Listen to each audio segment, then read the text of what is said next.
Hello everyone. इस video में हम बात करने वाले हैं reducing and non reducing sugars के बारे में। ठीक है, तो ऐसे कार्बोहाइड्रेट्स जो कि टॉलिन रिएजेंट से ऑक्सीडाइज हो जाते हैं। आपको पता है कि टॉलिन रिएजेंट और फेलिंग सॉल्यूशन एक ऑक्सीडाइजिंग रिएजेंट है, यानी कि ये एल्डिहाइड ग्रुप का ऑक्सीडेशन करने के काम आता है। और हमें पता है जो ग्लूकोज मॉलिक्यूल होता है उसमें क्या होता है, एल्डिहाइड ग्रुप प्रेजेंट होता है। ठीक है, तो Tollens reagent Fehling solution oxidising reagent है। तो ऐसे कार्बोहाइड्रेट जो कि टॉलिन रिएजेंट से ऑक्सीडाइज हो जाते हैं उसे हम कहते हैं रिड्यूसिंग शुगर। क्यों कहते हैं रिड्यूसिंग वर्ड?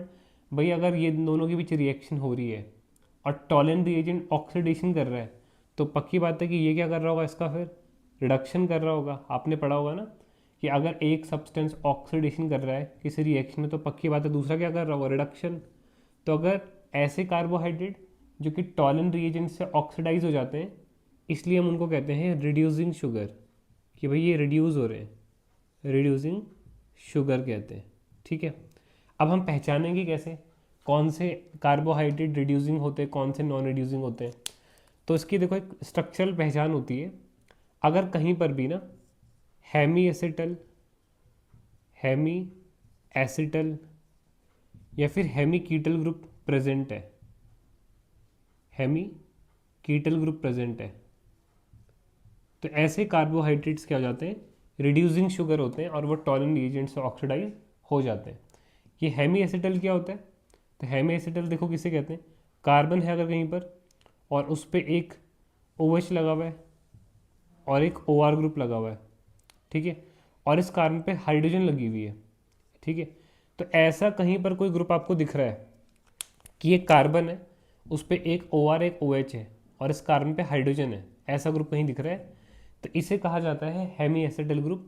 और किसी भी अगर कार्बोहाइड्रेट में हेमी एसिटल प्रेजेंट है तो मतलब वो कहलाएगी हमारी रिड्यूसिंग शुगर, क्योंकि वो टॉलिन रिएजेंट से ऑक्सीडाइज हो जाएगी। अब हेमी कीटल क्या होता है? अगर सेम हम पे कार्बन है जिसपे कि OH और OR लगा हुआ है, ठीक है, OH OR दोनों में सेम है, और हाइड्रोजन की जगह पे अगर इसमें कोई कार्बन लगा हुआ है, R लगा देता हूँ मैं यहाँ पर, R मतलब कोई कार्बन चेन लगी हुई है, तो इसे हम कहते हैं हेमी कीटल ग्रुप। और अगर हेमी कीटल भी है तो भी वो हमारा रिड्यूसिंग शुगर की कैटेगरी में आएगा। ठीक है, तो हेमी एसिटल और हेमी कीटल ये हो गया। तो ये आपको कहीं पर भी दिखेगा तो वो एल्डिहाइड, वो क्या कहते हैं यहाँ पर, कार्बोहाइड्रेट्स रिड्यूस हो जाएंगे, यहाँ पर रिड्यूस करेंगे तो वो रिड्यूसिंग शुगर कहलाते हैं। अब यहाँ पर आपको चाहो तो आप स्ट्रक्चर देख के, अगर आपको साइक्लिक स्ट्रक्चर बनाना आता है कार्बोहाइड्रेट्स का तो आप स्ट्रक्चर देख के भी पहचान सकते हो इजीली, वरना मैं आपको शॉर्ट में सीधा यहाँ पर लिखा देता हूँ। तो रिड्यूसिंग शुगर ये एग्ज़ाम में भी आती है लिखने को, तो इसको आपको ध्यान रखना है रिड्यूसिंग शुगर की कैटेगरी में। तो रिड्यूसिंग शुगर की कैटेगरी में आते हैं हमारे ग्लूकोज और फ्रक्टोज, क्योंकि इनमें हेमी एसिटल और हेमी कीटल ग्रुप प्रेजेंट होता है। और नॉन रिड्यूसिंग की कैटेगरी में आते हैं, नॉन रिड्यूसिंग शुगर की कैटेगरी में हमारे यहाँ पर आते हैं डाइसैकेराइड दो, एक होता है सुक्रोज, ये नॉन रिड्यूसिंग शुगर है, ठीक है, सुक्रोज, और दूसरा यहाँ पर हम पे होता है माल्टोज। तो ये दोनों सुक्रोज और माल्टोज में हेमी एसिडल हेमी कीटल ग्रुप नहीं होता है, इसलिए हम इनको कहते हैं नॉन रिड्यूसिंग शुगर। तो एक तो आपको ध्यान रखना है कि रिड्यूसिंग नॉन रिड्यूसिंग शुगर कहते किसे हैं, तो carbohydrate which reduces Tollen reagent या which get oxidize from Tollen reagent, जो टॉलिन रिएजेंट से ऑक्सीडाइज हो जाते हैं उनको हम रिड्यूसिंग शुगर कहते हैं। स्ट्रक्चरल पहचान क्या है, हेमी एसिटल या हेमी कीटल ग्रुप होगा। क्या होता है हेमी एसिटल?